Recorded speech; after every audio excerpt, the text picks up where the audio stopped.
Are you tired of carrying one game and then feeding the next? Well, then this video is going to give you a clear guide to being more consistent in 3 minutes or less.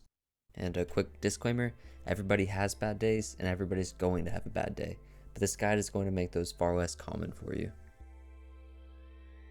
Do you ever just feel like your brain is foggy and, for example, you just can't remember that you saw their soldier run on a flank, forget about him, and then end up getting killed by him? Well, that's probably because your daily life directly affects your in-game performance.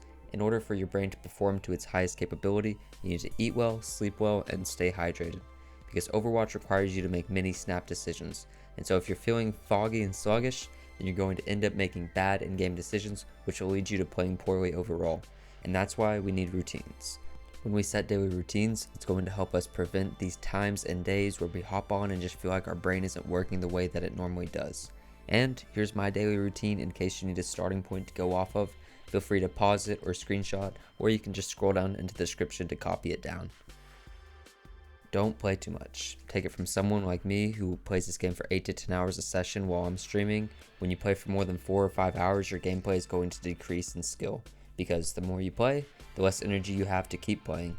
And so if you're gaming all day, make sure to take a break and eat, or even go outside or go to the gym, just so that you can come back completely refreshed after you've played for a few hours. Because once again, you just can't play at your best when you're gaming all day without resetting your mind, so we have to take those measures in order to counteract that.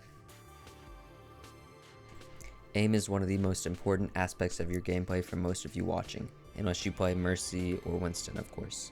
And while you will never be 100% consistent with your aim, with aim training and warming up before your games, you will be less affected by those inconsistencies. And think of your aim as a wavy line on a graph. It's going to have its ups and it's going to have its downs. But with warming up, it's going to reduce your lows, whilst aim training is going to increase that wavy line in its totality. And if you need an aim training guide, I highly recommend Aimer7's aim training guide, link in the description down below, because he's one of the most knowledgeable aim coaches out there, and it's what I used personally. And we cannot forget about crosshair placement for my DPS and my support players. Crosshair placement is what makes aiming easy for you. If you already have your crosshair where your enemy is going to peek, then it makes the shot so much easier to land, because you only have to worry about timing, like in this background clip I'm showing you here. I'll have more of these videos coming out to you all in the future. I hope it really helped, and if it did, a subscribe will be really appreciated.